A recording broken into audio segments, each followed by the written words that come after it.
इंज आउंदा है। इस तरह प्रत्यक्ष प्रमाण नहीं। जद कदी इस तरह की कथा चले, मैनू एक सर्वधर्म सम्मेलन याद आ जाता है, इंदौर दे च होया। देश भर की अखबारों के उसकी बड़ी चर्चा हुई। इकट्ठ कोई 2 लाख बंदियां दा। पुलिस का भी बहुत वड्डा इंतजाम किया गया सी, किधर झगड़ा ना हो जाए, क्योंकि खंडन मंडन करन दी खुल सी। इस्लाम का वक्ता आया सी, पादरी पहुंचिया सी बाइबल की तशरीह करने वास्ते। कृष्णानंद पहुंचे सन सनातन मत ते बोलने वास्ते। आर्या समाज दे सियाणे प्रचारक पहुंचे सन, जैन मत बौद्ध मत ते पहुंचे सन। सिख धर्म की तरफों दास नूं लै गए सन। और मैं उस जमाने च पहली दफा सर्वधर्म सम्मेलन अटेंड किया। कोई 30 साल में पुरानी गल करदा तुहानूं। घबराहट भी बड़ी। मैनूं पता चलिया सी जो पीर आया है इस्लाम ते बोलण वास्ते कराची तो आया है, बड़ा सियाणा है, मुदब्बर है। पादरी नूं बंबे तो बुलाया गया और नेपाल तो आया है, बौद्ध धर्म ते बोलण वाला। अपने अपने इलाके दे और अपने अपने धर्म दे ये चोटी दे सियाणे पुरुष। एक प्रोफेसर सालूके नूं भी बुलाया गया, जिसने ऐलानिया कहा सी जितने धार्मिक वक्ते ने मैं सारियां दी विचार का खंडन करांगा। कोई परमात्मा नहीं, कोई ईश्वर नहीं, सब झूठ बोलते हैं। उसनूं भी मदौ किया गया सी, बुलाया गया सी, सिर्फ ये देखने वास्ते कि ये धार्मिक पुरुष ज्यादा दलील पेश कर सकते हैं कि ये नास्तिक बंदा ज्यादा खंडन कर सकता है। ये देखना है। अग्रवाल एक बिरादरी है हिंदुस्तान की तरफों ये सर्वधर्म सम्मेलन अटेंड किया गया, जो है आयोजन किया गया सी, और इस लाखां रुपए का खर्चा सी। दास ने उस जमाने उस वक्त पूरे जज्बे नाल, पूरी शरधा नाल उस सम्मेलन की शमूलियत की थी। लेकिन घबराहट, इंतजाम सारा अग्रवाल बिरादरी का। और इस सिख भी पहुंचे, मुसलमान भी पहुंचे श्रोतियां, क्रिश्चियन भी पहुंचे, हिंदू भी पहुंचे। आयोजन सिर्फ अग्रवाल बिरादरी का। इस्लाम का वक्ता बोलिया, वो प्रोफेसर सालूके जिहड़ा सी उन्हें 7 मिनटां च खंडन करके रख दी उसकी विचार। मेरा बनया होया हौसला डिग गया। मैं कहा ये तो बहुत सियाणा बंदा है, ये कोल ते बड़ियां दलीलां ने। और आप सुन के हैरान हो गए। बौद्ध वक्ता, बौद्ध धर्म का जिहड़ा वक्ता सी, वो भी नमूजना जिहा मुंह लैके उसने बिठा दिता। और इसी तरीके दे नाल जैन, बाद विच दास दी वारी ते मैं अद्धा तो उंज हौसला हार ही बैठा सी। मैं कैसी जो कुछ बोलना इसने खंडन कर देना। लोगों ने उहदे हक दे ताड़ी वजा देनी। चोटी दे अखबारी रिपोर्टर आए सन और इंदौर स्टेट दे उस वक्त दे महाराजा भी बैठे सन। इंदौर स्टेट से उसने भी एक प्रोग्राम बड़े शौक नाल अटेंड किया, बड़े शौक नाल बैठा रहा सुनने लई। 22 मिनट का दास नूं समा दिता गया सी ते मैं 22 मिनट जो बोलिया वो प्रोफेसर सालूके खड़ा होया।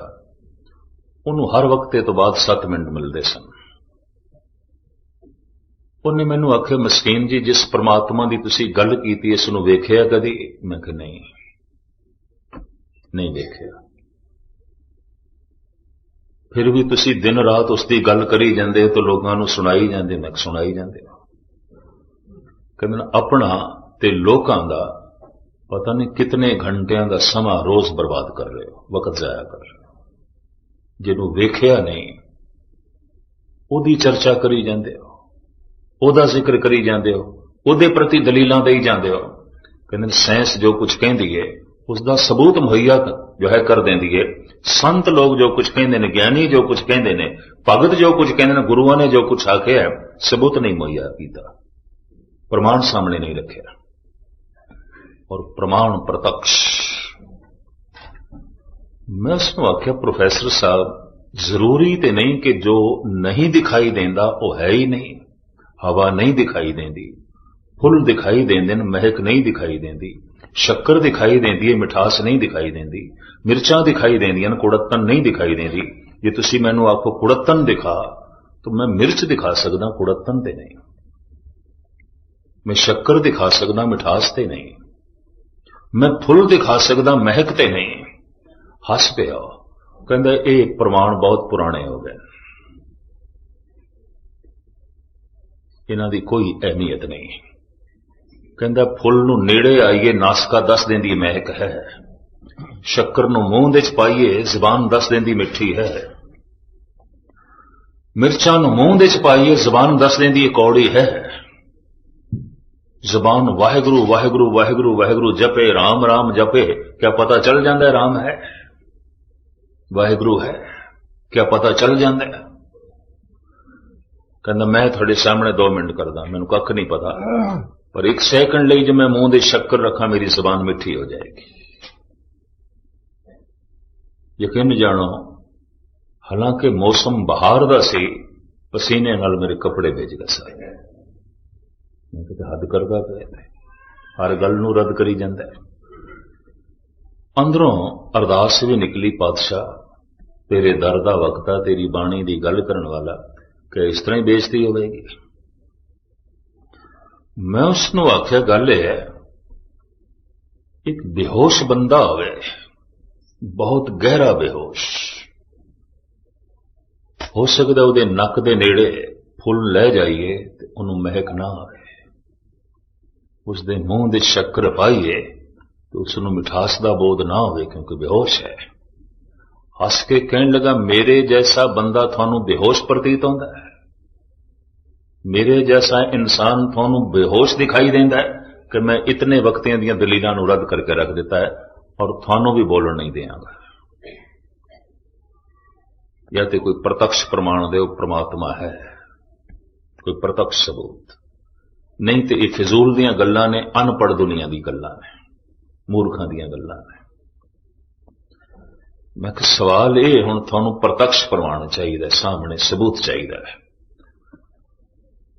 एक दलील उदों प्रिंसिपल गंगा सिंह दी चेते आ गई तो मेरी इंज कह लो गुरु नानक ने लज्जा रख दी। मैं कहा प्रोफेसर सालुक है, क्या तुसी अपने पिता दा नाम मैनू दसोगे? कहन लगा अज दी इस चर्चा दे ते सर्व धर्म सम्मेलन दे मेरे प्यो दी की लोड़ पै गई है।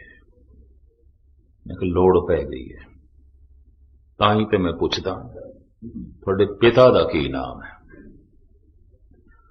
उन्हें आख्या मेरे पिता दा नाम है श्री दलीप सालूके। श्री दलीप सालूके।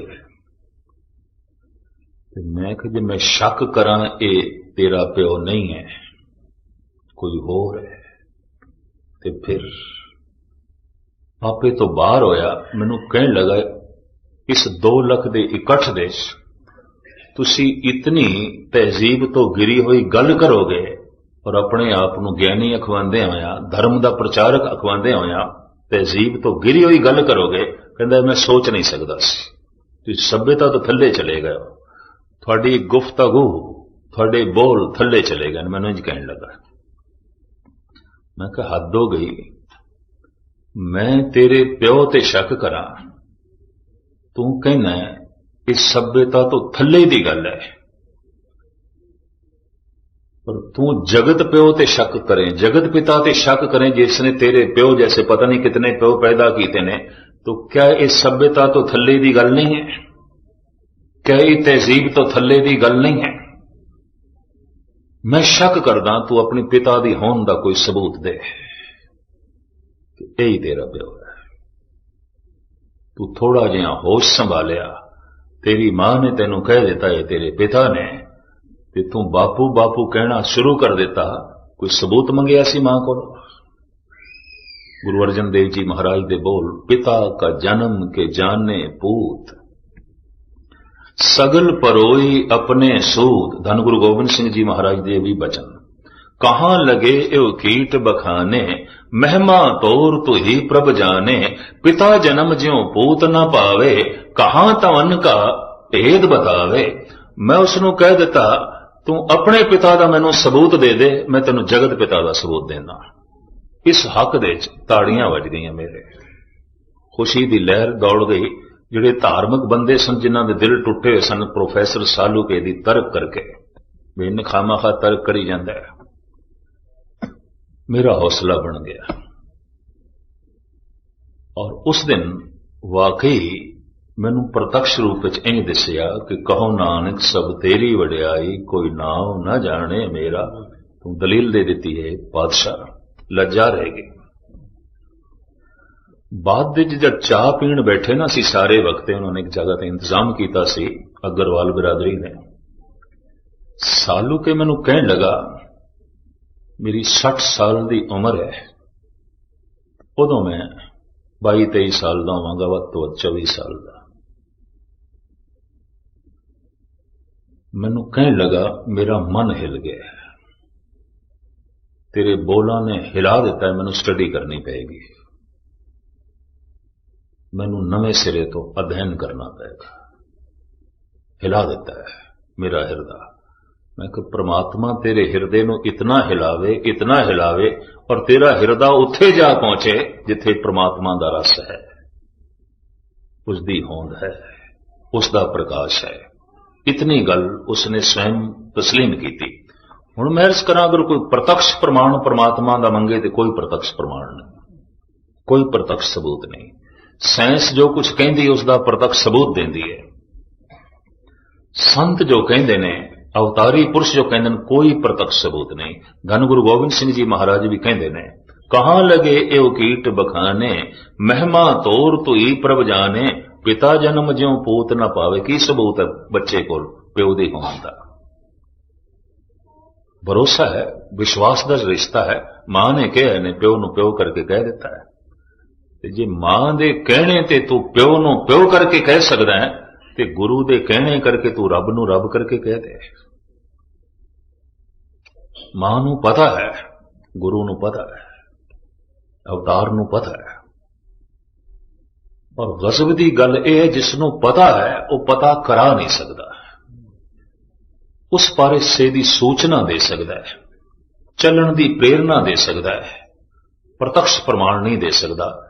इस वास्ते ऐलानिया तौर पर अद्धी दुनिया नास्तिक है, और जिहड़ी आस्तिक है वह भी कोई आस्तिक पूरी नहीं है, क्योंकि कोई प्रत्यक्ष सबूत नहीं है। इस वास्ते विज्ञान कह देंदा शरीर की चीरा फाड़ी करिए, अंदर तो कोई आत्मा नहीं लभदी, और अजे साइंस ने आत्मा नहीं मनिया। कहते ठीक है, चीरा फाड़ी की एक शक्ति है, शक्ति का इकट्ठ है, खून है, मिंज है, मांस है, हड्डियां है। आत्मा नाम दी ते अंदरों कोई चीज लभदी नहीं, परमात्मा ते अंदरों लभदा नहीं। पातशाह दी बाणी कहती है, नौ निध अमृत प्रभ का नाम, देही में इसका विश्राम।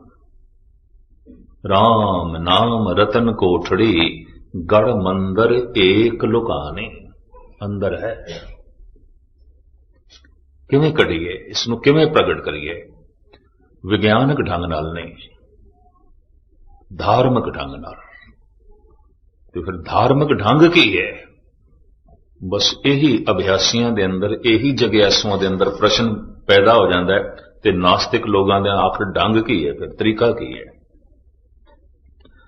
पहले तो मैं गुरु ग्रंथ साहब जी महाराज दे थोड़े सामने बोल रखा, भगत कबीर जी दे। कबीर कहते मैथों कोई ढंग ना पूछो तो कोई ढंग है भी नहीं।